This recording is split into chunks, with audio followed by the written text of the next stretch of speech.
I wanted to talk today about 10 things that you should know about the Secure Act 2.0 that Congress passed last December 23rd, right between right near the holidays, and I think it got missed by a lot of people, but there's so much inside of this act that may have big benefits to you as an investor or a retiree that I want to make sure I address it.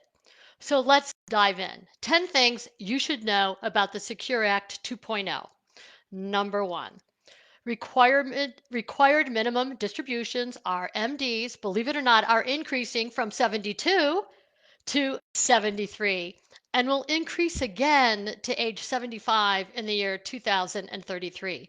So for individuals who have already started RMDs, unfortunately, this does not apply. This will create a unique opportunity for tax and estate planning as we move forward. Number two, employer matching contributions are now eligible for Roth accounts. Historically, employer matching contributions have been limited to the pre-tax contributions, also known as traditional retirement plan contributions. So we're excited to see this change, but it's important to note that Roth matching contributions will be included in your gross income. So depending on the size of your employer's match, this may create a spike in taxable income and reduce or possibly eliminate the reason you want to make a Roth contribution. Number three, higher wage earners will be required to use a Roth option for that catch up provision when you're over age 60. So, beginning in 2024, catch up contributions for high wage earners earning more than 145,000 will be required to make contributions to the Roth side of their retirement plan. Now, why did they do this? The reason the IRS did this is because they want to increase current tax revenues by forcing you to make catch up provisions in an upfront tax account. So, the benefit to that is okay, you pay taxes up front, but you'll have all that growth on the other side tax free and then tax free later and not subject to required minimum distributions. So that actually is a silver lining on both sides. One side, not so good, the other side, not bad. Number four, they're providing these supercharged catch up contributions. This rule, unfortunately, doesn't take into effect until 2025, and it's one of the biggest changes we saw in the Secure Act 2.0. It's this new supercharged catch-up provision that's available for individuals 60 to age 63. And the current proposal will allow someone reaching age 60 to contribute an additional $10,000 to their employer retirement plan up until age 63. There are so many retirement planning and tax planning opportunities that will be available. We think this may cause many to delay retirement just to take advantage of this new option. Number five, employer emergency savings accounts.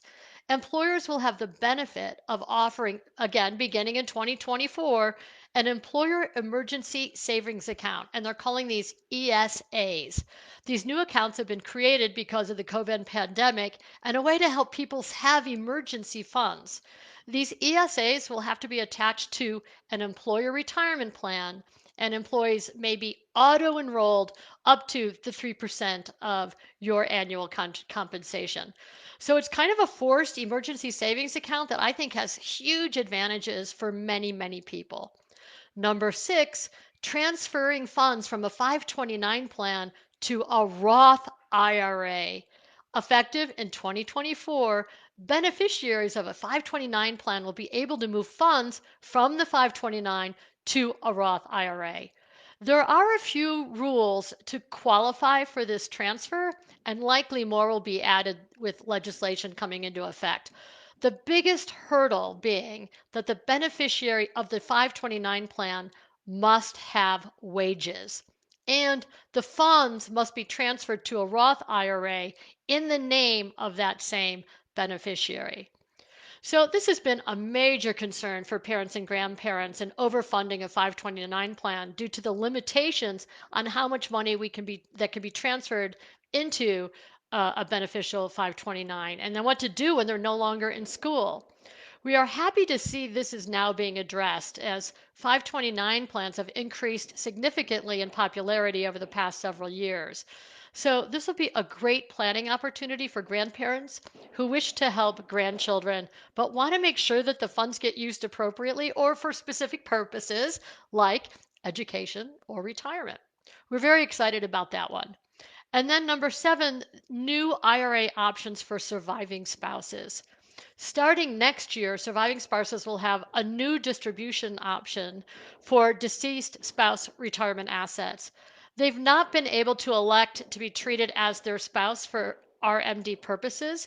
And in the past, surviving spouses had to choose between taking a distribution based on their age or transferring the funds to an entirely different account and start distributions immediately.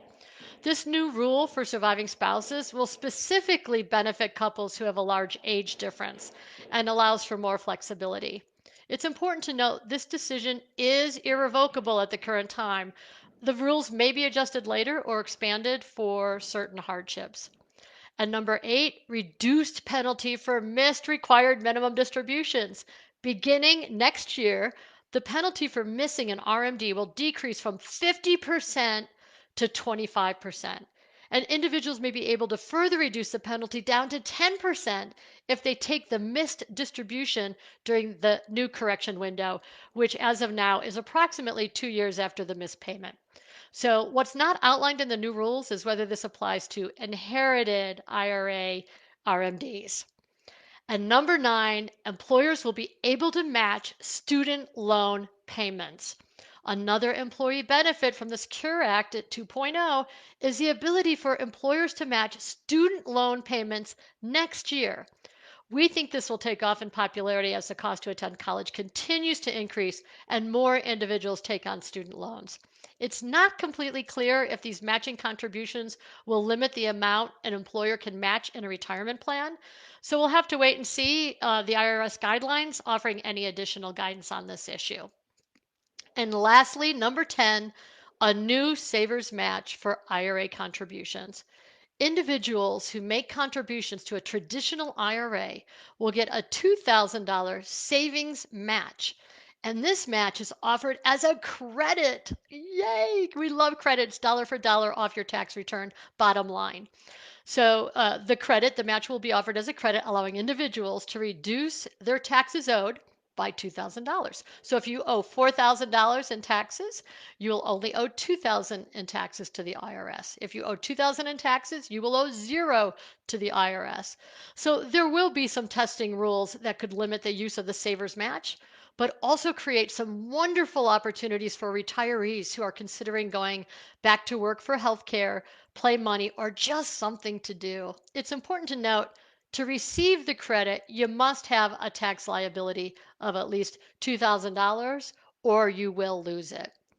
So there you have it. A lot of new and exciting changes on the horizon. And Wealth Legacy Institute has already started reviewing how these changes impact our financial plans.